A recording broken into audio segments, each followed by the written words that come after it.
നമസ്കാരം. BBC വാർത്തകൾ ആരംഭിക്കുന്നു. ആദ്യം പ്രധാന വാർത്തകൾ.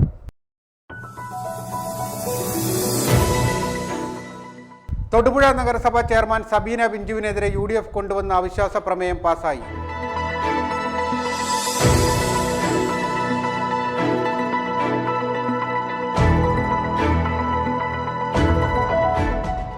തൊടുപുഴ ശ്രീകൃഷ്ണസ്വാമി ക്ഷേത്രത്തിലെ തിരുവുത്സവത്തിനുള്ള ഒരുക്കങ്ങൾ പൂർത്തിയായതായി ക്ഷേത്രം കമ്മിറ്റി ഭാരവാഹികൾ വാർത്താ സമ്മേളനത്തിൽ അറിയിച്ചു.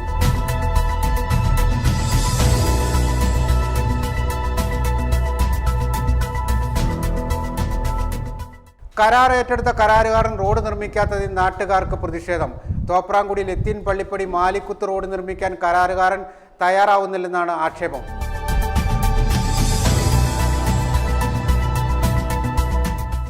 നെയ്ശ്ശേരി 1-ാം വാർഡിൽ ഇന്ത്യൻ നാഷണൽ കോൺഗ്രസ് മഹാത്മാഗാന്ധി കുടുംബസംഗമം നടത്തി.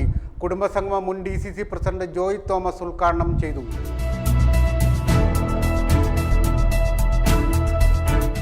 തൊടുപുഴ നഗരസഭയ്ക്ക് മുൻവശം പാർക്ക് ചെയ്യുന്നതിനിടെ നിയന്ത്രണം വിട്ട കാർ 3 കാൽനട യാത്രക്കാരുടെ ദേഹത്തേക്ക് പാഞ്ഞു കയറി.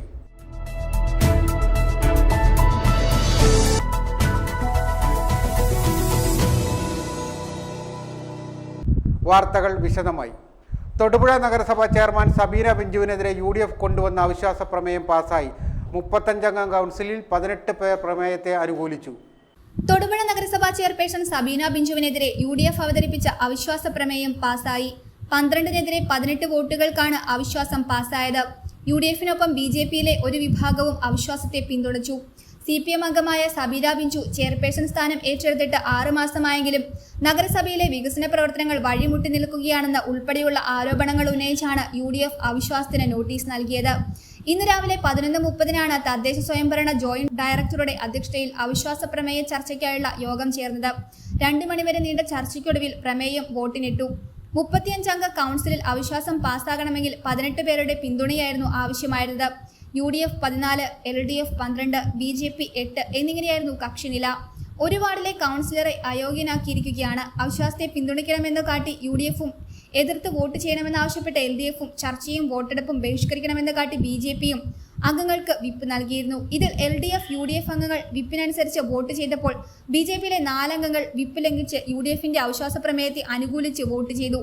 ഇതോടെയാണ് വോട്ട് രേഖപ്പെടുത്തിയ 30-ൽ 18 പേരുടെ പിന്തുണയോടെ അവിശ്വാസം പാസ്സായത്.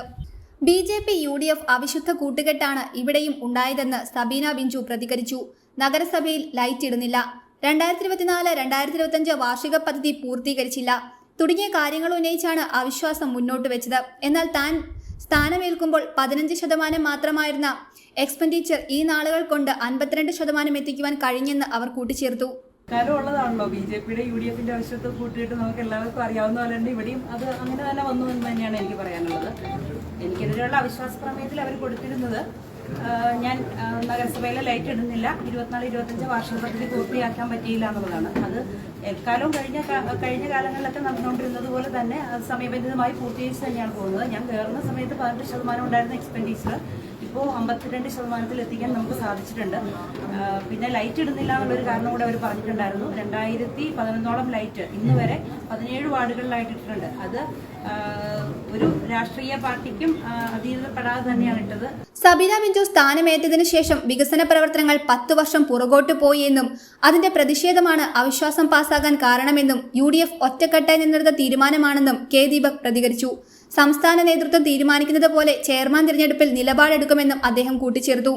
CPM ചില സ്വതന്ത്ര ആളുകളെ ഒക്കെ കൂട്ടുപിടിച്ച് അവരെയൊക്കെ സ്ഥാനങ്ങൾ നൽകിക്കൊണ്ട് എങ്ങനെയും അധികാരം പിടിക്കണം എന്നുള്ള ലക്ഷ്യത്തോടു കൂടിയാണ് മുമ്പോട്ട് പോയത്. അതിന്റെ തുടക്കം അങ്ങനെയാണ് ഉണ്ടായത്. അതിനെ തുടർന്ന് അവര് ഓരോ രീതിയിലുള്ള മാർഗങ്ങളുമായി സ്വീകരിച്ച് മുമ്പോട്ട് പോയി. പിന്നെ കഴിഞ്ഞ പ്രാവശ്യം ഉണ്ടായത് എന്ന് പറഞ്ഞിട്ടുണ്ടെങ്കിൽ UDF-ലെ വികാരപരമായ ചില പ്രശ്നങ്ങൾ കൂടി ഉണ്ടായി. അതല്ലാതെ അത് ഇടതുപക്ഷത്തിനെ സഹായിക്കണമെന്നോ അല്ലെങ്കിൽ മറ്റു കാര്യങ്ങളോ ഒന്നും ലക്ഷ്യം വെച്ചല്ല. ഇതിനകത്തുണ്ടായ ചില വികാരപരമായ പ്രശ്നങ്ങളുടെ ഭാഗമായിട്ട് അത് അങ്ങനെ ഒരു തീരുമാനമെടുത്തു. അതിന്റെ തിരുത്തലാണ് ഞങ്ങളിപ്പോൾ നടത്തിയിരിക്കുന്നത്. UDF ഒറ്റക്കെട്ടായി കോൺഗ്രസും മുസ്ലിം ലീഗും കേരള കോൺഗ്രസും ഒറ്റക്കെട്ടായി നിന്നിട്ട് എടുത്തിട്ടുള്ള തീരുമാനമാണിത്. ഇതിനകത്ത് UDF-ല് സംസ്ഥാന നേതൃത്വത്തിന് ഞങ്ങൾ ഈ ചെയർമാൻഷിപ്പിന്റെ വിഷയം സംബന്ധിച്ച് വിട്ടിരിക്കുകയാണ്. അവിശ്വാസ പ്രമേയം സംബന്ധിച്ചുള്ള കാര്യം വിട്ടിരിക്കുകയാണ്. അത് UDF-ന്റെ സംസ്ഥാന നേതൃത്വം അതിന് ഉചിതമായ തീരുമാനം എടുത്ത് അറിയിക്കും. ആ തീരുമാനം എന്താണോ ആ തീരുമാനത്തെ UDF-ന്റെ 14 കൗൺസിലർമാരും ഐകകണ്ഠേന അംഗീകരിക്കും. LDF-നെയും UDF-നെയും പിന്തുണയ്ക്കേണ്ട എന്ന BJP നേതൃത്വത്തിന്റെ നയമനുസരിച്ചാണ് അവിശ്വാസ ചർച്ചയിൽ നിന്നും വോട്ടിംഗിൽ നിന്ന് വിട്ടുനിന്നതെന്നും എന്നാൽ തൊടുപുഴയിലെ ചില BJP കൗൺസിലർമാരുടെ വ്യക്തി താൽപര്യത്തിനനുസരിച്ച് വിപ്പ് ലംഘിച്ചുവെന്ന് BJP കൗൺസിലർമാരായ PG രാജശേഖരൻ, ശ്രീലക്ഷ്മി, ജയലക്ഷ്മി ഗോപൻ എന്നിവർ പ്രതികരിച്ചു. BJPയുടെ നയം LDF-നെയും UDF-നെയും പിന്തുണയ്ക്കേണ്ട എന്നാണ്. അത് ഈ തൊടുപുഴയിലെ ചില BJP കൗൺസിലർമാരുടെ വ്യക്തി താൽപ്പര്യത്തിനനുസരിച്ച് പാർട്ടിയെ സമ്മർദ്ദത്തിലാക്കിക്കൊണ്ട് ചെയർപേഴ്സണെതിരെ നടക്കുന്ന അവിശ്വാസ പ്രമേയത്തിന് അനുകൂലമായി വോട്ട് ചെയ്യണമെന്ന് ഭൂരിപക്ഷം കൗൺസിലർമാരും ആവശ്യപ്പെട്ടതിൻ്റെ അടിസ്ഥാനത്തിൽ പാർട്ടിയുടെ സംസ്ഥാന കോർ കമ്മിറ്റി യോഗത്തിൽ ഈ വിഷയം ചർച്ചയ്ക്ക് വരികയും കോർ കമ്മിറ്റി യോഗത്തിൽ ഭാരതീയ ജനതാ പാർട്ടിക്ക് ഒരു നയം മാത്രമേ ഉള്ളൂ, അത് UDF-നൊപ്പവും LDF-നൊപ്പവുമല്ല, അതിൽ നിന്ന് വിട്ടുനിൽക്കേണ്ടതാണെന്ന് പറഞ്ഞു. തുടർന്ന് വീണ്ടും നടന്ന സംസ്ഥാന കമ്മിറ്റി യോഗത്തിലും ഇത് തന്നെ ആവർത്തിച്ചു. അതനുസരിച്ച് ഭാരതീയ ജനതാ പാർട്ടിയുടെ സംസ്ഥാന കമ്മിറ്റിയുടെ നിർദ്ദേശാനുസരണം ജില്ലാ പ്രസിഡന്റ് 8 പേർക്കും വോട്ടെടുപ്പിൽ നിന്നും അതോടൊപ്പം നടക്കുന്ന ചർച്ചയിൽ നിന്നും വിട്ടുനിൽക്കണമെന്ന് ആവശ്യപ്പെട്ടുകൊണ്ടുള്ള വിപ്പ് തന്നിട്ടുള്ളതാണ്. പക്ഷേ ദൗർഭാഗ്യവശാൽ 3 കൗൺസിലർമാർ മാത്രമാണ് പാർട്ടിയുടെ നിർദ്ദേശവും പാർട്ടിയുടെ തീരുമാനവും പാലിച്ചിട്ടുള്ളത്. എന്നാൽ കാഞ്ഞിരമറ്റം മേഖലയിലെ വികാരം മാനിച്ചുകൊണ്ടാണ് ഇടതുപക്ഷ ജനാധിപത്യ മുന്നണിയുടെ ന്യൂനപക്ഷമായ കൗൺസിൽ അധികാരത്തിൽ താഴെ വരണമെന്ന ബോധ്യത്തിലാണ് അവിശ്വാസത്തിന് വോട്ട് ചെയ്തതെന്ന നിലപാടാണ് കൗൺസിലർമാരായ TS രാജൻ, ജിതേഷ് C, കവിത വേണു എന്നിവർ എടുത്തത്. ഇടതുപക്ഷ ജനാധിപത്യ മുന്നണിയുടെ ഈ ന്യൂനപക്ഷമായ ഈ കൗൺസിൽ അധികാരത്തിൽ നിന്ന് താഴെ വരണം. ഒരു CPM-ന്റെ ഭരണസമിതിയെ നിലനിർത്തേണ്ട ചുമതല ഞങ്ങൾക്കില്ല എന്ന ബോധ്യം ഞങ്ങൾക്കുണ്ട്. അതിന്റെ അടിസ്ഥാനത്തിലാണ് 18 അംഗങ്ങൾ മതി ഈ ഭരണം പോകുവാൻ വേണ്ടിയിട്ട്. അതുകൊണ്ട് 12-നെതിരെ UDF-ന്റെ 14 പേരും ഞങ്ങൾ 4 പേരും അങ്ങനെ 18 പേരുടെ അംഗബലത്തോടു കൂടിയിട്ടാണ് CPM-ന്റെ ഭരണം ഇവിടെ തൊടുപുഴയിൽ അവസാനിപ്പിച്ചിരിക്കുന്നത്. UDF-ലെ പടലപ്പിണക്കം മൂലം അധികാരത്തിലെത്തിയ സബീന ബിഞ്ചു പുറത്താകുന്നത് മറ്റൊരു പാർട്ടിക്കുള്ളിലെ വിപ്പിന് വിരുദ്ധമായിട്ടാണ്. വിപ്പ് ലംഘനം വരും ദിവസങ്ങളിൽ ചർച്ചയുണ്ടാകുവാനും BJP കൗൺസിലർമാർക്കെതിരെ നടപടിയെടുക്കുവാനും സാധ്യതയുണ്ട്. News bureau, Thodupuzha. തൊടുപുഴ ശ്രീകൃഷ്ണസ്വാമി ക്ഷേത്രത്തിലെ തിരുവുത്സവത്തിനുള്ള ഒരുക്കങ്ങൾ പൂർത്തിയായതായി ക്ഷേത്രം കമ്മിറ്റി ഭാരവാഹികൾ വാർത്താ സമ്മേളനത്തിൽ അറിയിച്ചു. തിരുവുത്സവം മാർച്ച് 25-ന് കൊടികയറി ഏപ്രിൽ 3-ന് ആറാട്ടോടുകൂടി സമാപിക്കും. ഹൈക്കോടതിയുടെയും പോലീസിൻ്റെയും എല്ലാവിധ നിർദ്ദേശങ്ങളും പാലിച്ചുകൊണ്ടായിരിക്കും ഉത്സവം നടത്തുക. കേരളത്തിലെ പ്രശസ്തരായ 500-ലധികം കലാകാരന്മാർ 10 ദിവസം നീണ്ടു നിൽക്കുന്ന പരിപാടികളിൽ പങ്കെടുക്കുമെന്നും ക്ഷേത്രം ഭാരവാഹികൾ അറിയിച്ചു. തൊടുപുഴ ശ്രീകൃഷ്ണസ്വാമി ക്ഷേത്രത്തിലെ തിരുവുത്സവം 25-ന് കൊടിയേറും. വിപുലമായ ഒരുക്കങ്ങൾ പൂർത്തിയായതായി ഭാരവാഹികൾ അറിയിച്ചു. നമ്മൾ മുൻ വർഷങ്ങളിൽ വ്യത്യസ്തമായി MG ശ്രീകുമാർ അടക്കമുള്ള കേരളത്തിലെ പ്രമുഖരായ ചലച്ചിത്ര രംഗത്ത് MG ശ്രീകുമാറിനൊപ്പം സമാനതകളില്ലാത്ത ഒരു ഗായകനില്ല. അദ്ദേഹത്തെയാണ് നമ്മൾ 31-ാം തീയതി ഭക്തിഗാനമേള അവതരിപ്പിക്കാനായി ക്ഷണിച്ചിരിക്കുന്നത്. MG ശ്രീകുമാറിനെ ഒരാൾ ഗാനമേള എന്നൊക്കെ പറയുന്നത് നമുക്കറിയാം. വലിയ സംവിധാനങ്ങൾ ഏർപ്പെടുത്തിയാൽ മാത്രമേ നമുക്കവിടെ അവിടെ സിസ്റ്റങ്ങൾ, അവിടെ ലൈറ്റ് സെറ്റുകൾ, അതോടൊപ്പം തന്നെ ക്ഷേത്രത്തിലെ നമ്മുടെ സ്ഥലപരിമിതി, ആ സ്ഥലപരിമിതികൾ എല്ലാം ഉൾക്കൊണ്ട് ഉള്ള ക്രമീകരണങ്ങൾ നമ്മൾ ഏർപ്പെടുത്തിയിട്ടുണ്ട്. ജില്ലാ ഭരണകൂടവുമായും ജില്ലാ പോലീസുമായി ബന്ധപ്പെട്ട എല്ലാ ഒരുക്കങ്ങളും നമ്മൾ അവരുമായി സഹകരിച്ച് അവർ പറയുന്ന നിർദ്ദേശങ്ങൾ പാലിച്ച് ഹൈക്കോടതിയുടെ നിർദ്ദേശങ്ങളും പോലീസിന്റെ നിർദ്ദേശങ്ങളും പാലിച്ചാണ് ഉത്സവം നടത്തുന്നത്. അതോടൊപ്പം തന്നെ അന്നദാനത്തിന് വിപുലമായ ക്രമീകരണങ്ങൾ ഏർപ്പെടുത്തിയിട്ടുണ്ട്. അന്നദാനത്തിന് ഉത്സവത്തിന് തുടക്കം കുറിക്കുന്നത് സാധാരണ നമ്മൾ ചോദ്യകൂട്ടും കലവറ നടക്കുന്നതും കൂടിയാണ്. നമ്മൾ 2000 പേരാണ് സാധാരണ ചോദ്യകൂട്ടിൽ പങ്കെടുക്കുന്നത്. ഇന്നലെ 4000-ന് മുകളിൽ ആൾക്കാർ ചോദ്യകൂട്ടിൽ പങ്കെടുത്ത് ഭക്ഷണം കഴിച്ചു. അത് നമുക്ക് കാണിക്കുന്നത് തിരുവുത്സവത്തിന് ഉണ്ടാകാവുന്ന ഭക്തജനങ്ങളുടെ തിരക്കാണ്. അത് മുൻകൂട്ടി കണക്കാക്കി ക്ഷേത്രത്തിൽ അന്നദാന മണ്ഡപത്തിൽ അതിനുള്ള വേണ്ട ക്രമീകരണങ്ങൾ ഏർപ്പെടുത്തും. ക്ഷേത്ര ഉത്സവവുമായി ബന്ധപ്പെട്ടിട്ട് ക്ഷേത്ര ട്രസ്റ്റി NR പ്രദീപ്, ക്ഷേത്രം തന്ത്രി കാവനാട് വാസുദേവൻ നമ്പൂതിരിപ്പാട്, അതോടൊപ്പം തന്നെ ബ്രാഹ്മിൺസ് ഗ്രൂപ്പ് MD ശ്രീനാഥ് വിഷ്ണു അടക്കം വലിയൊരു സ്വാഗത സംഘം രൂപീകരിച്ച് പ്രവർത്തനം ആരംഭിച്ചിട്ടുണ്ട്.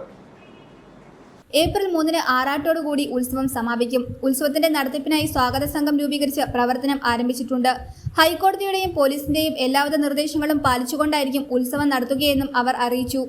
25 രാവിലെ 3 പള്ളിയുണർത്തൽ, 4 നട തുറക്കൽ, വൈകിട്ട് 6:30 ദീപാരാധന. ദീപാരാധനയ്ക്ക് ശേഷമാണ് ക്ഷേത്രം തന്ത്രി ബ്രഹ്മശ്രീ ആമ്പലൂർ കാവനാട് വാസുദേവൻ നമ്പൂതിരിയുടെ മുഖ്യ കാർമ്മികത്വത്തിൽ തൃക്കൊടിയേറ്റ് നടക്കുന്നത്.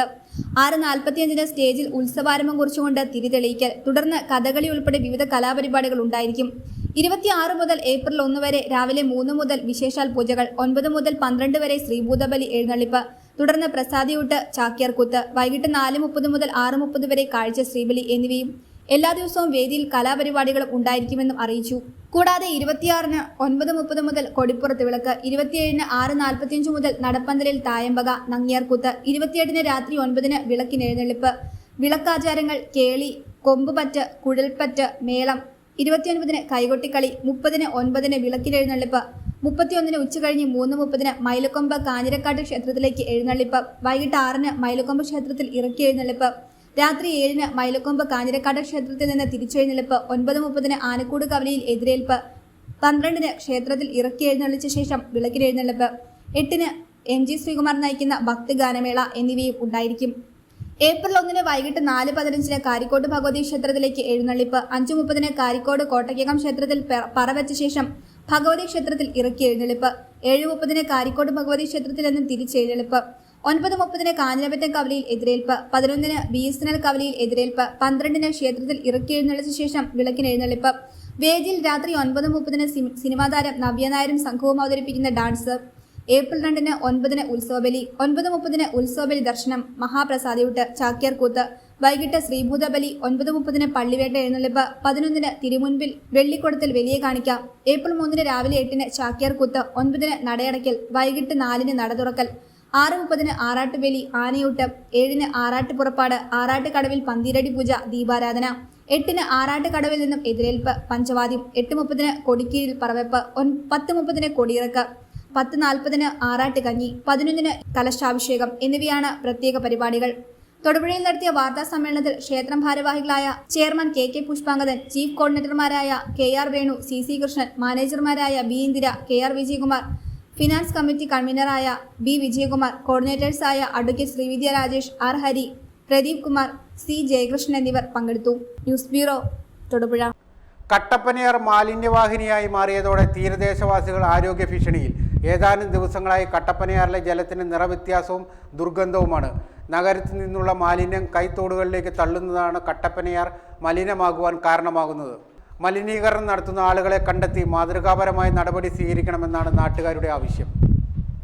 വേനൽക്കടുത്തോടെ ഇക്കുറി നേരത്തെ തന്നെ കട്ടപ്പനയാറിന് വരൾച്ച ബാധിച്ചു. അതോടൊപ്പമാണ് നിലവിലുള്ള നീരൊഴുക്ക് പൂർണ്ണമായി മലിനമായി തീർന്നത്. കട്ടപ്പന നഗരത്തിനുള്ളിലെ വിവിധ കൈത്തോടുകൾ ഒന്നിച്ചാണ് കട്ടപ്പനയാറായി ഒഴുകുന്നത്. ഈ കൈത്തോടുകളിലേക്ക് വലിയ തോതിലുള്ള മാലിന്യങ്ങളും മലിനജലവുമാണ് ആളുകൾ ഒഴുക്കിവിടുന്നത്. ഇതിൽ പ്രമുഖ ഹോട്ടലുകളും ആശുപത്രികളും സർവീസ് സെന്ററുകൾ ഉൾപ്പെടെയുള്ള സ്ഥാപനങ്ങളും ഉണ്ടാകുമെന്ന് ആളുകൾ പറയുന്നു. കൂടാതെ വിവിധ തോട്ടങ്ങളിൽ നിന്നുള്ള വിഷാംശം കലർന്ന ജലാംശവും തോടുകളിലേക്ക് എത്തുന്നു. നഗരത്തിലെ പ്രധാന കൈത്തോട് മുതലാണ് മലിനജലം ഒഴുകി തുടങ്ങുന്നത്. പുതിയ ബസ് സ്റ്റാൻഡിന്റെ സമീപം മുതലേ ജലത്തിൽ നിന്നും ദുർഗന്ധം വമിച്ചു തുടങ്ങും. തുടർന്ന് ഏതാനും ദൂരം കൂടി പിന്നിടുന്നതോടെ ജലത്തിന് നിറവ്യത്യാസവും അനുഭവപ്പെട്ടു തുടങ്ങും. തുടർന്ന് കലങ്ങിയ രൂപത്തിലുള്ള മലിനജലമാണ് കട്ടപ്പനയാറായി ഒഴുകുന്നത്. ശുചിമുറി മാലിന്യമടക്കം ആറ്റിലൂടെ ഒഴുകുന്നതോടെ തീരദേശത്തുള്ളവർ വലിയ ആരോഗ്യ ഭീഷണിയിലാണ്. പകർച്ചവ്യാധി സാധ്യതകൾ കണക്കിലെടുത്ത് പ്രദേശവാസികൾ നഗരസഭയിൽ വിവരമറിയിച്ചെങ്കിലും ഫലപ്രദമായ ഇടപെടലുണ്ടായില്ല. പരാതിയിൽ പറഞ്ഞിട്ടുള്ള സ്ഥലങ്ങളിൽ മാത്രം ആറിന്റെ വശങ്ങളിലൂടെ ബ്ലീച്ചിംഗ് പൗഡർ വിതറുക മാത്രമാണ് ആരോഗ്യ വിഭാഗം ചെയ്തതെന്നും ആരോപണമുണ്ട്. മാലിന്യം കുമിഞ്ഞുകൂടുന്നതോടെ പലപ്പോഴും നാട്ടുകാർ തന്നെ മുൻകൈയെടുത്ത് അവ നീക്കം ചെയ്യുകയാണ് പതിവ്. ഈ കട്ടപ്പനയാറിന്റെ അവസ്ഥ കാണേണ്ടതാണ്. കാരണം എന്താ വെച്ചാൽ ഇത് ടൗണിലെ വേസ്റ്റുകൾ, ബാത്റൂമിലെയും അതുപോലെ തന്നെ ആശുപത്രി വേസ്റ്റും എടശ്ശേരി ബാറ് മുതൽ അങ്ങനെ ആ ഭാഗങ്ങളിലുള്ള വേസ്റ്റുകൾ മുഴുവൻ മെയിൻ മാർക്കറ്റിലെ വേസ്റ്റുകളും എല്ലാം ഈ ആറ്റിലേക്ക് ഒഴുക്കി വിടുന്നതിൻ്റെ ഫലമായിട്ടാണ് ഈ ആറ്റിൽ പണ്ട് 20 വർഷം മുന്നേ ഞാനിവിടെ താമസിക്കാൻ വന്നത്. അന്ന് ഈ ആറ്റിലെല്ലാം മീനുണ്ട്, ഇഷ്ടം പോലെ മീനുകളും എല്ലാം ഉണ്ട്. ഇപ്പോൾ ഒരു മീൻ പോലും ഇല്ല, കാരണം മൊത്തം വേസ്റ്റ് വെള്ളമാണ്. അതുപോലെ തന്നെ സർവീസ് സ്റ്റേഷൻ വണ്ടി കഴുകുന്ന ഗ്രീസും പെട്രോളും അടങ്ങിയ വെള്ളങ്ങൾ മുഴുവൻ ഈ ആറ്റിലേക്ക് വിട്ടിട്ട് ഇതാണ് ഇതിങ്ങനെ ഈ കലങ്ങി പതയായിട്ടാണ് ഒഴുകുന്ന വെള്ളം. ഒരു മനുഷ്യന് പോലും ഇവിടെ നിൽക്കാൻ പറ്റില്ല. കൊതുക് ആണെന്നും പറഞ്ഞ് മുനിസിപ്പാലിറ്റിയിലെ HSനെ വിളിച്ചു പറഞ്ഞിട്ട് മുനിസിപ്പാലിറ്റിയിൽ നിന്ന് ആൾക്കാർ വന്ന് കരയ്ക്കോടെ കംപ്ലീറ്റ് കയ്യാലെ കൂടെയാണ് ഈ ബ്ലീച്ചിങ് പൗഡർ ഇട്ടിട്ട് ഈ വെള്ളത്തിലിടേണ്ട സാധനം വെള്ളമാണ് ശുദ്ധീകരിക്കുന്നത്. വേനൽക്കാലമാകുന്നതോടെ കട്ടപ്പനയാറിന്റെ തീരത്തുള്ളവർ ഇത് വർഷങ്ങളായി നേരിടുന്ന പ്രതിസന്ധിയാണ്. മലിനജലം ഒഴുകുന്നതോടെ ദുർഗന്ധത്താൽ വലിയ പ്രതിസന്ധിയിലാണ് പ്രദേശവാസികൾ. ഇവിടെ ഈ കട്ടപ്പനയാറിന്റെ തീരത്ത് താമസിക്കുന്നവർക്ക് ഇവിടെ ജീവിക്കാൻ പറ്റാത്തൊരു സാഹചര്യമാണുള്ളത്. കാരണം ടോയ്ലറ്റ് മാലിന്യങ്ങൾ സ്ഥിരമായിട്ട് വർഷങ്ങളായിട്ട് വേനലാവുമ്പോഴത്തേക്കും കൊണ്ട് തോട്ടി തട്ടുകയാണ് പതിവ്. അത് പൂർണ്ണമായിട്ടും കുറച്ച് വെള്ളം മാത്രം ഉള്ളതുകൊണ്ട് ഒഴുകിപ്പോകാതെ കെട്ടിക്കിടക്കുന്നത് കൊണ്ട് പരിസരവാസികൾക്ക് ദുർഗന്ധം കാരണം വീട്ടിലും റോഡിലൂടെയും നടക്കാൻ പറ്റാത്ത ഒരു അവസ്ഥയാണുള്ളത്. ഇതിനെതിരെ ചെയർപേഴ്സണും ഹെൽത്തിന്റെ ഇൻസ്പെക്ടർക്കും പരാതി കൊടുത്തിട്ടുള്ളതാണ്. പക്ഷേ യാതൊരുവിധ നടപടികളും ഇതുവരെയും ഉണ്ടായിട്ടില്ല. ജലം മലിനമായതോടെ ഇത് നിരവധി കുടിവെള്ള പദ്ധതികളെയും അവതാളത്തിലാക്കി. കട്ടപ്പന അമ്പലക്കവല മുതൽ അഞ്ചുരുളി വരെയുള്ള ഭാഗങ്ങളിൽ നിരവധി കുടിവെള്ള പദ്ധതികളാണ് ഉള്ളത്. കൂടാതെ നിരവധി ആളുകളാണ് വീട്ടാവശ്യങ്ങൾക്കും മറ്റും ഈ ജലത്തെ ആശ്രയിക്കുന്നത്. ജലത്തിലെ ബാക്ടീരിയ അളവ് വർദ്ധിക്കുന്നതിനാൽ മത്സ്യസമ്പത്തും ഇല്ലാതെയായി. ഇത് ജലം കൂടുതൽ മലിനപ്പെടുത്തുന്നതിനും കാരണമാകുന്നു. കൃഷിക്കുൾപ്പെടെ ജലം ഉപയോഗിക്കാൻ സാധിക്കാത്ത സ്ഥിതിയാണ് ഉള്ളത്. കട്ടപ്പനയുടെ ജീവരേഖയായിരുന്ന കട്ടപ്പനയാർ ഇപ്പോൾ നഗരത്തിന്റെ മാലിന്യച്ചാലായി മാറിയെന്നതിന്റെ നേർക്കാഴ്ചയാണ് വിവിധ പ്രദേശങ്ങളിൽ നിന്നും കാണാനാകുന്നത്. വേനൽമഴയടക്കം ശക്തമായി പെയ്യുന്ന സാഹചര്യത്തിൽ മലിനജലം വീണ്ടും ഒഴുകിയെത്തുന്ന സ്ഥിതിവിശേഷം ഉണ്ടാകും. മലിനീകരണം നടത്തുന്ന ആളുകളെ കണ്ടെത്തി മാതൃകാപരമായ നടപടി സ്വീകരിക്കണമെന്നാണ് നാട്ടുകാരുടെ ആവശ്യം. News bureau, Kattappana. കരാർ ഏറ്റെടുത്ത കരാറുകാരൻ റോഡ് നിർമ്മിക്കാത്തതിൽ നാട്ടുകാർക്ക് പ്രതിഷേധം. സാമ്പത്തിക വർഷം അവസാനിക്കാനിരിക്കെ പണം നഷ്ടമാകുമെന്ന് പഞ്ചായത്ത് സെക്രട്ടറി അറിയിച്ചിട്ടും തോപ്രാംകുടി ലത്തീൻ പള്ളിപ്പടി മാലിക്കുത്ത് റോഡ് നിർമ്മിക്കാൻ കരാറുകാരൻ തയ്യാറാവുന്നില്ലെന്നാണ് ആക്ഷേപം. അടിയന്തരമായി ജില്ലാ ഭരണകൂടത്തിന്റെ ഇടപെടൽ ഉണ്ടാവണമെന്നും നിർമ്മാണം നടത്താതെ പണം നഷ്ടമാക്കുന്ന പക്ഷം കരാറുകാരന്റെ ലൈസൻസ് റദ്ദ് ചെയ്ത് ഇയാളെ കരിമ്പട്ടികയിൽ ഉൾപ്പെടുത്തണമെന്നും നാട്ടുകാർ ആവശ്യപ്പെട്ടു. പണം അനുവദിച്ച് ടെൻഡർ ഏറ്റെടുത്ത ശേഷം കരാറുകാരൻ റോഡ് നിർമ്മിക്കാത്തത് വൻ പ്രതിഷേധത്തിന് ഇടയാക്കുന്നു. വാത്തിക്കുടി പഞ്ചായത്തിലെ അവികസിത മേഖലയായ മാലിക്കുത്തിലേക്ക് റോഡ് നിർമ്മാണത്തിനായി അനുവദിച്ച തുകയാണ് കരാറുകാരൻ പണികൾ ചെയ്യാത്തത് മൂലം നഷ്ടമാകുന്നത്. തോപ്രാൻകുടി ലത്തീൻ പള്ളിപ്പടി മാലിക്കുത്ത് റോഡ് നിർമ്മാണത്തിനായി ഗ്രാമപഞ്ചായത്ത് 2023-2024 വർഷത്തിൽ തുക നീക്കിവെച്ചു. ഇത് പ്രകാരം 2024 പ്രവൃത്തികൾ ടെൻഡർ ചെയ്യുകയും ചെയ്തു. തോപ്രാൻകുടി സ്വദേശിയായ കരാറുകാരൻ എഗ്രിമെന്റ് വെച്ച് പ്രവൃത്തികൾ ഏറ്റെടുത്തെങ്കിലും ഒരു വർഷക്കാലമായിട്ടും പണികൾ പൂർത്തീകരിച്ചില്ല. നിരവധി തവണ പഞ്ചായത്ത് സെക്രട്ടറി ഇക്കാര്യം ചൂണ്ടിക്കാട്ടി കരാറുകാരന് നോട്ടീസ് നൽകിയിട്ടും പ്രതികരിക്കാനും ഇയാൾ തയ്യാറായില്ല. വാത്തിക്കുടി ഗ്രാമപഞ്ചായത്തിലെ അച്ചമ്പള്ളിക്കവല മാലിക്കുത്ത് റോഡ് ഏകദേശം 1 കിലോമീറ്റർ ദൂരമാണുള്ളത്. 45 വർഷത്തോളം പഴക്കമുള്ള ഈ റോഡിന് വാത്തിക്കുടി ഗ്രാമപഞ്ചായത്ത് 2023-24 മെയിൻ്റനൻസ് ഗ്രാന്റിൽപ്പെടുത്തി ഫണ്ട് വെക്കുകയും 2024 മാർച്ച് 31 മുമ്പ് സാമ്പത്തിക വർഷം തീരുന്നതിന് മുമ്പ് ഫണ്ട് ചെലവഴിക്കുകയും ചെയ്യുന്നതാണ്. എന്നാൽ ഇപ്പോൾ വരുന്ന 2024-25 സാമ്പത്തിക വർഷം മാർച്ച് 30 തീരുമ്പോഴും ഈ സമയം വരെയും കോൺട്രാക്ടർ ഇതുമായിട്ട് ബന്ധപ്പെട്ട മെറ്റീരിയൽ സാധനങ്ങൾ ഇറക്കുകയോ ഇത് വർക്ക് ചെയ്യുന്നതിനെക്കുറിച്ച് ഒരു നടപടിയും ഉണ്ടാകുന്നതിനെക്കുറിച്ച് കാണുന്നില്ല.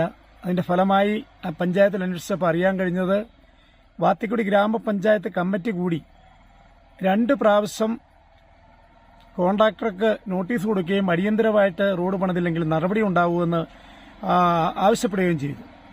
പഞ്ചായത്ത് പ്രസിഡന്റിനെയും പഞ്ചായത്ത് ഭരണസമിതിയെ മോശമാക്കാൻ വേണ്ടി ഈ കോൺട്രാക്ടർ മനഃപൂർവ്വം ഈ വർക്ക് ചെയ്യാതിരിക്കുന്നതാണോ എന്ന് ജനങ്ങൾക്ക് സംശയമുണ്ട്. പഞ്ചായത്ത് സെക്രട്ടറി നിരവധി തവണ നോട്ടീസ് കൊടുക്കുകയും പഞ്ചായത്ത് പ്രസിഡന്റ് കോൺട്രാക്ടറെ നേരിട്ട് വിളിച്ച് അടിയന്തരമായി ഈ സാമ്പത്തിക വർഷം തീരുന്നതിന് മുമ്പ് ഈ ഫണ്ട് ചെലവഴിക്കണം എന്നാവശ്യപ്പെടുകയും ചെയ്തെങ്കിലും നാളിതുവരെയായിട്ടും യാതൊരുവിധ മെറ്റീരിയൽസും ഇറക്കിയിട്ടില്ല. 45 വർഷം പഴക്കമുള്ള ഈ റോഡ് തകർന്നു കിടക്കാൻ തുടങ്ങിയിട്ട് കാലങ്ങളേറെയായി. പഞ്ചായത്ത് 8 ലക്ഷത്തോളം രൂപ നീക്കിവെച്ച് നിർമ്മാണത്തിനാവശ്യമായ സൗകര്യങ്ങൾ ഒരുക്കിയെങ്കിലും കരാറുകാരൻ മനഃപൂർവ്വം നിർമ്മാണം നടത്തിയില്ല. സാമ്പത്തിക വർഷം അവസാനിക്കാനിരിക്കെ 15 ദിവസത്തിനുള്ളിൽ നിർമ്മാണം പൂർത്തീകരിച്ചില്ലെങ്കിൽ തുക നഷ്ടമാകും.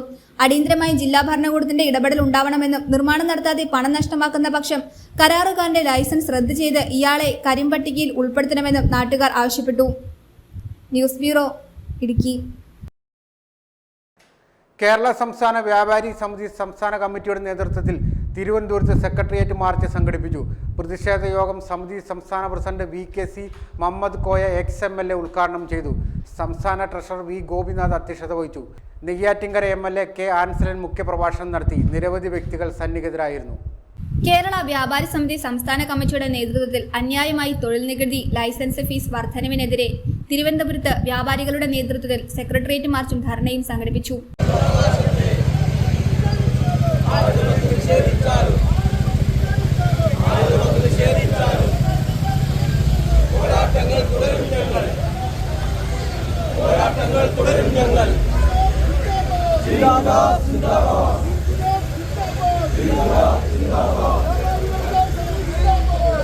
പ്രതിഷേധ യോഗം സമിതി സംസ്ഥാന president VKC Muhammad Koya XMLA ഉദ്ഘാടനം ചെയ്തു. കഷ്ടപ്പെട്ട് വ്യാപാരം നടത്തുന്ന ആളുകളുണ്ട്. അപ്പൊ അങ്ങനത്തെ ആളുകളെല്ലാം അവഗണിച്ചുകൊണ്ടുള്ള ഒരു നിലപാടാണ് ഇപ്പൊ വന്നിട്ടുള്ളത്.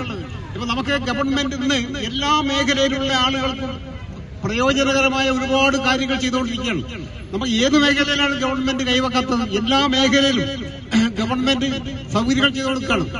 അങ്ങനെ ചെയ്തു കൊടുക്കുന്ന സമയത്ത് ഈ വ്യാപാരികളെ മാത്രം ഇങ്ങനെ ബുദ്ധിമുട്ടാക്കുന്ന ഒരു നിലപാടിലേക്ക് ഗവൺമെന്റ് പോകുന്നത് അത് അംഗീകരിക്കാൻ വേണ്ടി കഴിയില്ല. അപ്പൊ നമ്മളും ആ അംഗീകാരത്തിന് വേണ്ടി, നമ്മുടെ ഈ വ്യാപാരികൾക്കുള്ള അംഗീകാരത്തിന് വേണ്ടി, വ്യാപാരിക്ക് കിട്ടുന്ന അംഗീകാരത്തിന് വേണ്ടി വ്യാപാരികൾ എന്തായാലും അങ്ങേയറ്റം വരെ സമരം ചെയ്ത് മുന്നോട്ട് പോകുക തന്നെ ചെയ്യും എന്നാണ് പറയാനുള്ളത്. നമുക്ക് ഇന്ന് നമ്മൾ എല്ലാ മേഖല, അതായത് ഇന്നിപ്പോ ഏത് മേഖല എടുത്താലും നമ്മളെ നാടിനെ പറ്റി പരിശോധിച്ചാൽ നമ്മളെ മുമ്പൊക്കെ അരി കിട്ടാത്ത ആളുകൾ ഉണ്ടായിരുന്നു ധാരാളം. കഞ്ഞി വെച്ച് കുടിക്കാൻ കഴിയാത്ത ആളുകൾ ധാരാളം ഉണ്ടായിരുന്നു. ഇന്ന് പട്ടിണി കിടക്കാത്ത, പട്ടിണിയില്ലാത്ത ഒരു നാടായി നമ്മുടെ കേരളം മാറിയിട്ടുണ്ട്. പട്ടിണിയില്ലാത്ത ഒരു നാടായി മാറ്റാൻ കഴിഞ്ഞ ഗവൺമെന്റിന് നമ്മളെ കുറെ ആളുകളെ പട്ടിണിയിലേക്ക് കൊണ്ടുപോകുന്ന ഈ നിലപാട് ഒഴിവാക്കണം. ഈ നിലപാട് ഇതൊന്ന് പരിശോധിച്ച് ഇതിന് വേണ്ടുന്ന. സംസ്ഥാന ട്രഷറർ V ഗോപിനാഥ് അധ്യക്ഷത വഹിച്ചു. നെയ്യാറ്റിൻകര MLA K ആൻസലൻ മുഖ്യപ്രഭാഷണം നടത്തി. സംസ്ഥാന secretary ES Biju, V Pappachan, KM Lenin, TV Baiju, Abdul Vahid, Robin John തുടങ്ങി മറ്റ് നിരവധി സംസ്ഥാന ജില്ലാ നേതാക്കൾ സംസാരിച്ചു. കോതമംഗലം ഏരിയ നേതാക്കളായ KN Noushad, PS Shiyas, NB Yusuf, Saji Madavana എന്നിവരുടെ നേതൃത്വത്തിൽ മാർച്ച് നടത്തി. നെയ്ശ്ശേരി 1-ാം വാർഡിൽ ഇന്ത്യൻ നാഷണൽ കോൺഗ്രസ് മഹാത്മാഗാന്ധി കുടുംബസംഗമം നടത്തി. കുടുംബസംഗമം മുൻ DCC പ്രസിഡന്റ് ജോയ് തോമസ് ഉദ്ഘാടനം ചെയ്തു. വാർഡ് പ്രസിഡന്റ് ഷിബു പുളിക്കൽ അധ്യക്ഷത വഹിച്ചു. യൂത്ത് കോൺഗ്രസ് ജില്ലാ വൈസ് പ്രസിഡന്റ് ടോണി തോമസ് മുഖ്യപ്രഭാഷണം നടത്തി. നെയ്ശ്ശേരി 1-ാം വാർഡിൽ ഇന്ത്യൻ നാഷണൽ കോൺഗ്രസ് മഹാത്മാഗാന്ധി കുടുംബസംഗമം നടത്തി. വട്ടമറ്റത്തിൽ എമാനുവലിന്റെ ഭവനത്തിൽ സംഘടിപ്പിച്ച കുടുംബസംഗമം മുൻ DCC പ്രസിഡന്റ് ജോയ് തോമസ് ഉദ്ഘാടനം ചെയ്തു. വാർഡ് പ്രസിഡന്റ് ഷിബു പുളിക്കൽ അധ്യക്ഷത വഹിച്ചു. യൂത്ത് കോൺഗ്രസ് ജില്ലാ വൈസ് പ്രസിഡന്റ് ടോണി തോമസ് മുഖ്യപ്രഭാഷണം നടത്തി. ജോസ് തോട്ടത്തിമാൽ സ്വാഗതം ആശംസിച്ചു. ബേബി തോമസ്, TK നാസർ, രാജു ഓടയ്ക്കൽ എന്നിവർ ആശംസാ പ്രസംഗം നടത്തി.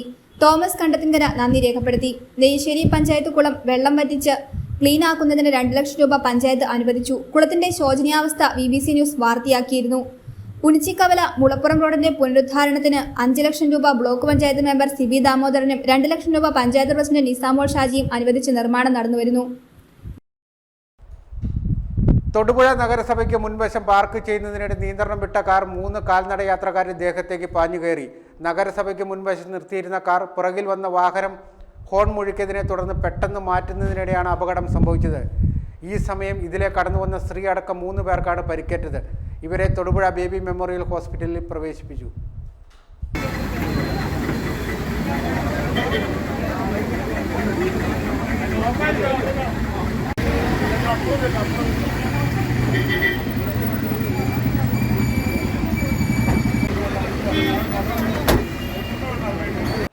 അറക്കുളം 2-ാം വാർഡ് കാവുംപടി ഭാഗത്ത് വാട്ടർ അതോറിറ്റിയുടെ പൈപ്പ് ലൈൻ പൊട്ടി വെള്ളം പാഴായി പോകാൻ തുടങ്ങിയിട്ട് മാസങ്ങളായിട്ടും അധികൃതർ തിരിഞ്ഞു നോക്കുന്നില്ലെന്ന് പരാതി. മന്ത്രി റോഷി അഗസ്റ്റിൻ്റെ മണ്ഡലമാണിതെന്നും പല പ്രാവശ്യം പരാതി കൊടുത്തിട്ടും പൈപ്പ് ലൈൻ നന്നാക്കാൻ അധികൃതർ തയ്യാറാകുന്നില്ലെന്നും നാട്ടുകാർ ആരോപണമുയർത്തി. എത്രയും പെട്ടെന്ന് പ്രശ്നത്തിന് പരിഹാരം കാണണമെന്നും ഇല്ലെങ്കിൽ സമരത്തിലേക്ക് നീങ്ങുമെന്നും നാട്ടുകാർ മുന്നറിയിപ്പ് നൽകി. അറക്കുളം 2-ാം വാർഡ് കാവുംപടി ഭാഗത്ത് വാട്ടർ അതോറിറ്റിയുടെ പൈപ്പ് ലൈൻ പൊട്ടി വെള്ളം പാഴായി പോകാൻ തുടങ്ങിയിട്ട് മാസങ്ങളായി. ഇതുവരെ അധികൃതർ തിരിഞ്ഞു നോക്കിയിട്ടില്ല. 20ഓളം വീട്ടുകാർ ഇപ്പോൾ വെള്ളം ഉപയോഗിക്കാൻ കഴിയുന്നില്ല. അതേസമയം ഇവർക്ക് 2000-3000 രൂപ വീതം വാട്ടർ അതോറിറ്റിയിൽ നിന്നും ബില്ല് വരികയുമാണ്. ഇതിനു പുറമെ മറ്റ് നിരവധി വീട്ടുകാർക്കും ഇപ്പോൾ വെള്ളം ഉപയോഗിക്കാൻ പറ്റുന്നില്ലെന്നാണ് നാട്ടുകാരുടെ പരാതി. വാട്ടർ അതോറിറ്റിയുടെ വെള്ളം കഴിഞ്ഞ 2 വർഷക്കാലമായി സപ്ലൈ ലൈൻ പൊട്ടി പോയിക്കൊണ്ടിരിക്കുന്നത്. 10-20 വീട്ടുകാർ ഉപയോഗിക്കുന്ന വെള്ളം അവർക്ക് ഉപയോഗിക്കാൻ പറ്റുന്നില്ല. ഒരു വർഷം 2000 രൂപ 3000 രൂപ വാട്ടർ അതോറിറ്റി ഓഫീസിൽ നിന്നും ബില്ല് വരുന്നുണ്ട്. ഇതിന് മുകളിൽ 19 വീട്ടുകാർ വേറെയും വെള്ളം ഉപയോഗിക്കുന്നുണ്ട്. അവർക്കും വെള്ളം ഉപയോഗിക്കാൻ പറ്റുന്നില്ല. ഇത് അടിയന്തരമായി പൈപ്പിൻ്റെ വർക്ക് തീർത്ത് വെള്ളം പമ്പ് ചെയ്യാനുള്ള സംവിധാനം ഉണ്ടാകണമെന്ന്. ജലവിഭവ മന്ത്രി റോഷി അഗസ്റ്റിന്റെ മണ്ഡലമാണ് ഇതെന്നും പല പ്രാവശ്യം പരാതി കൊടുത്തിട്ടും പൈപ്പ് ലൈൻ നന്നാക്കാൻ അധികൃതർ തയ്യാറാകുന്നില്ലെന്നും നാട്ടുകാർ ആരോപണമുയർത്തി. ജലവിഭവ മന്ത്രി റോഷിയുടെ ഒരു മണ്ഡലം കൂടിയാണ്. ഈ റോഷിയുടെ അനാസ്ഥ ഞങ്ങൾ റോഷി അഗസ്റ്റിന് പറയുമ്പോൾ ഇത് കംപ്ലൈൻറ്റ് കൊടുത്തതാണ്. അതോടൊപ്പം തന്നെ ഈ റോഷി അഗസ്റ്റിൻ്റെ മണ്ഡലത്തിൽ ഇങ്ങനെയാണെങ്കിൽ ഈ കേരളത്തിലെ ആൾക്കാരുടെ അവസ്ഥ എന്തായിരിക്കും നമുക്ക് ഊഹിക്കാവുന്ന കേസുള്ളൂ. ഇതിന് ശാശ്വത പരിഹാരം എത്രയും പെട്ടെന്ന് ഉണ്ടായില്ലെങ്കിൽ ഒരു സമരമായിട്ട് ഇതിന് പോകാനാണ് ഞങ്ങൾ ആഗ്രഹിക്കുന്നത്. എത്രയും പെട്ടെന്ന് പ്രശ്നത്തിന് പരിഹാരം കാണണമെന്നും ഇല്ലെങ്കിൽ പ്രത്യക്ഷ സമരത്തിലേക്ക് നീങ്ങുമെന്നും നാട്ടുകാർ മുന്നറിയിപ്പ് നൽകിയിട്ടുണ്ട്. News bureau, Arakkulam. മദ്യലഹരിയിൽ മാതൃ സഹോദരിയെ ആക്രമിക്കാൻ ശ്രമിച്ച യുവാവിനെ സഹോദരൻ വെട്ടിക്കൊലപ്പെടുത്തി. കഴിഞ്ഞ ദിവസം രാത്രിയിലായിരുന്നു സംഭവം നടന്നത്. മറയൂർ സ്വദേശി ജഗനാണ് കൊല്ലപ്പെട്ടത്. പ്രതിയായ സഹോദരൻ അരുണിനെ മറയൂർ പോലീസ് പിടികൂടി. മാതാപിതാക്കൾ മരണപ്പെട്ട ശേഷം മാതൃ സഹോദരി ബാലാമണിയുടെ വീട്ടിലാണ് ഇരുവരും താമസിച്ചിരുന്നത്. ഇന്നലെ രാത്രി 8 മണിയോടെയാണ് സംഭവം നടന്നത്. കൊല്ലപ്പെട്ട ജഗന്റെയും സഹോദരൻ അരുണിന്റെയും മാതാപിതാക്കൾ മരണപ്പെട്ട ശേഷം ഇവരുടെ മാതൃ സഹോദരി ബാലാമണിയുടെ വീട്ടിലാണ് ഇരുവരും താമസിച്ചിരുന്നത്. സഹോദരങ്ങൾ തമ്മിൽ വാക്കുതർക്കം പതിവായിരുന്നു എന്നാണ് വിവരം. അരുണാണ് ആദ്യം മാതൃ സഹോദരിയുടെ വീട്ടിൽ താമസമാക്കിയത്. പിന്നാലെ ജഗനും ഈ വീട്ടിൽ താമസമാക്കുകയായിരുന്നു. ഇന്നലെ രാത്രി ജഗൻ ബാലാമണിയെ വാക്കത്തിയെടുത്ത് ആക്രമിക്കുവാൻ ശ്രമിച്ചതായും തുടർന്ന് അരുൺ വാക്കത്തി ഉപയോഗിച്ച് ജഗനെ വെട്ടുകയുമായിരുന്നുവെന്നാണ് പോലീസ് നൽകുന്ന വിവരം. ജഗന്റെ തലയ്ക്കാണ് വെട്ടേറ്റത്. പരിക്കേറ്റ ജഗനെ പിന്നീട് ആശുപത്രിയിൽ എത്തിച്ചെങ്കിലും ജീവൻ രക്ഷിക്കാനായില്ല. സംഭവം പോലീസിൽ അറിയിച്ചതിനെ തുടർന്ന് മറയൂർ പോലീസ് എത്തി വീട്ടിൽ നിന്നും അരുണിനെ കസ്റ്റഡിയിലെടുത്തു. News bureau, Idukki. പല്ലാരിമംഗലത്ത് MES കോതമംഗലം താലൂക്ക് കമ്മിറ്റിയുടെ ആഭിമുഖ്യത്തിൽ റംസാൻ കിറ്റ് വിതരണം നടത്തി. പല്ലാരിമംഗലം ഗ്രാമപഞ്ചായത്ത് പ്രസിഡന്റ് ഖദീജ മുഹമ്മദ് വിതരണോദ്ഘാടനം നിർവഹിച്ചു. Taluk president KK Maideen master അധ്യക്ഷത വഹിച്ചു. സെക്രട്ടറി VK ഇബ്രാഹിം സ്വാഗതവും മുഹമ്മദ് അലി മാസ്റ്റർ നന്ദിയും പറഞ്ഞു. ജില്ലാ കമ്മിറ്റി ഭാരവാഹികളായ MB Basheer, AP Muhammad, KS Silju, unit ഭാരവാഹികളായ PP Ibrahim, MM Kasim, EK Muhammad Ali, taluk committee മെമ്പർമാരായ TH കോയൽ, അജിം ഷാ മൈദീൻ എന്നിവർ സംസാരിച്ചു. മുസ്ലിം എഡ്യൂക്കേഷൻ സൊസൈറ്റിയുടെ 2025 റംസാൻ ചാരിറ്റബിൾ പ്രവർത്തനത്തിന്റെ ഭാഗമായി കോതമംഗലം താലൂക്ക് MES കമ്മിറ്റി നടത്തുന്ന റംസാൻ കിറ്റ് വിതരണമാണ് ഇപ്പോൾ നടന്നുകൊണ്ടിരിക്കുന്നത്. ഈ പ്രവർത്തനത്തെ അള്ളാഹു സ്വീകരിക്കുമാറാകട്ടെ. Elappara Helibria tea company Vallakkadavu ഡിവിഷനിൽ വയോധികയെ താമസമുറിയിൽ നിന്നും ഇറക്കിവിട്ട് ഉപജീവന മാർഗമായ ഏലച്ചെടികൾ എസ്റ്റേറ്റ് മാനേജ്മെന്റ് വെട്ടി നശിപ്പിച്ചതായി പരാതി. 70 വർഷത്തോളമായി ഇവർ കൈവശം വെച്ച് അനുഭവിച്ചിരുന്ന സ്ഥലത്തെ 200ഓളം കായ്ഫലമുള്ള ഏലച്ചെടികളാണ് വെട്ടി നശിപ്പിച്ചിരിക്കുന്നത്. ഇവർ എസ്റ്റേറ്റിലായ മുറിയിൽ സൂക്ഷിച്ചിരുന്ന 46 കിലോ ഏലക്ക എസ്റ്റേറ്റ് അധികൃതർ എടുത്തതായി പീരുമേട് DYSPക്ക് പരാതി നൽകിയിട്ടുണ്ട്. വയോധികയെ താമസമുറിയിൽ നിന്നും ഇറക്കിവിട്ട് ഉപജീവനമാർഗമായ ഏലച്ചെടികൾ എസ്റ്റേറ്റ് മാനേജ്മെന്റ് വെട്ടി നശിപ്പിച്ചതായി പരാതി.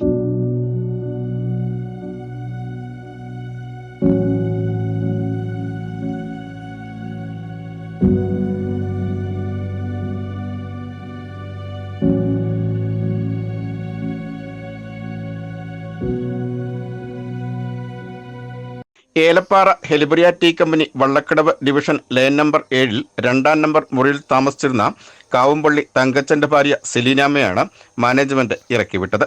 സെലീനാമ്മ തൊഴിലുറപ്പ് ജോലിക്ക് പോയ സമയത്താണ് താമസിച്ചിരുന്ന മുറിയുടെ പൂട്ട് തകർത്ത് സാധനങ്ങൾ വെളിയിൽ ഇറക്കിയിട്ടത്. വീടിനകത്ത് സൂക്ഷിച്ചിരുന്ന 19,600 രൂപ വില വരുന്ന 46 കിലോ ഏലക്കയും ഇവർ എടുത്തതായി സെലീനാമ്മയുടെ മകൻ സനീഷ് മാത്യു പീരുമേട് DYSPക്ക് നൽകിയ പരാതിയിൽ പറയുന്നു. 70 വർഷത്തോളമായി ഇവർ കൈവശം വെച്ച് അനുഭവിച്ചിരുന്ന സ്ഥലത്തെ 200-ന് മുകളിൽ കായ്ഫലമുള്ള ഏലച്ചെടികളും വെട്ടി നശിപ്പിച്ചു.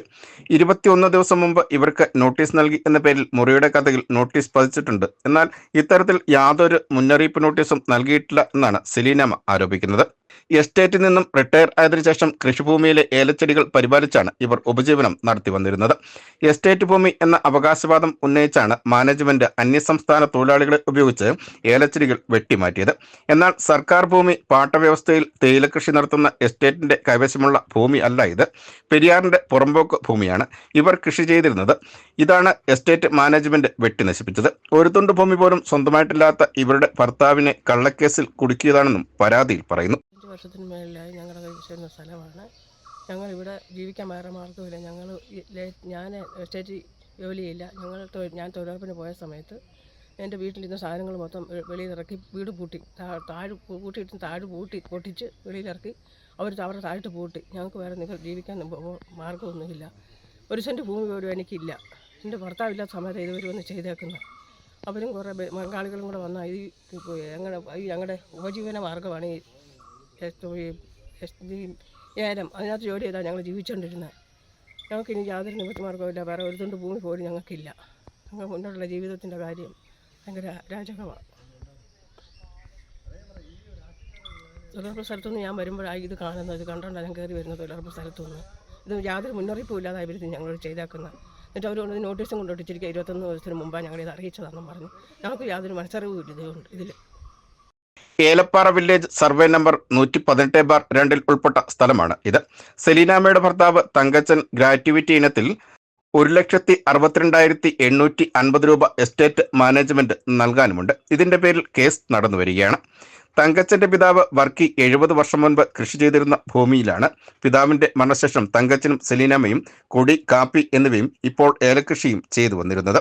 ഇനി എന്ത് ചെയ്യണമെന്നറിയാതെ എസ്റ്റേറ്റ് മാനേജ്മെന്റ് കൊടും ക്രൂരതയിൽ മനം തകർന്ന് വിലപിക്കുകയാണ് കാവുമ്പള്ളിയിലെ സെലീനാമ്മ. BBC news, Peermade. പ്രധാന വാർത്തകൾ ഒരിക്കൽ കൂടി.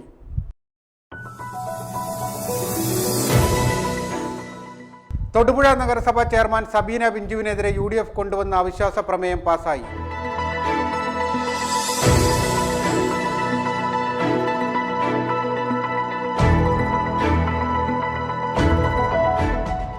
തൊടുപുഴ ശ്രീകൃഷ്ണസ്വാമി ക്ഷേത്രത്തിലെ തിരുവുത്സവത്തിനുള്ള ഒരുക്കങ്ങൾ പൂർത്തിയായതായി ക്ഷേത്രം കമ്മിറ്റി ഭാരവാഹികൾ വാർത്താ സമ്മേളനത്തിൽ അറിയിച്ചു.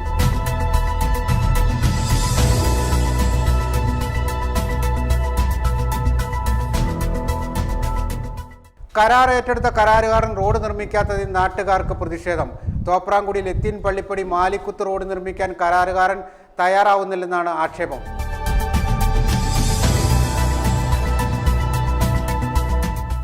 നെയ്ശ്ശേരി 1-ാം വാർഡിൽ ഇന്ത്യൻ നാഷണൽ കോൺഗ്രസ് മഹാത്മാഗാന്ധി കുടുംബസംഗമം നടത്തി. കുടുംബസംഗമം മുൻ DCC പ്രസിഡന്റ് ജോയ് തോമസ് ഉദ്ഘാടനം ചെയ്തു.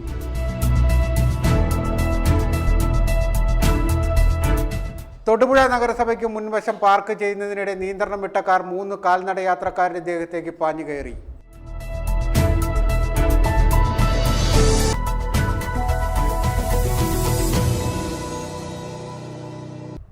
ഇതോടെ ഈ വാർത്താ ബുള്ളറ്റിൻ സമാപിക്കുന്നു.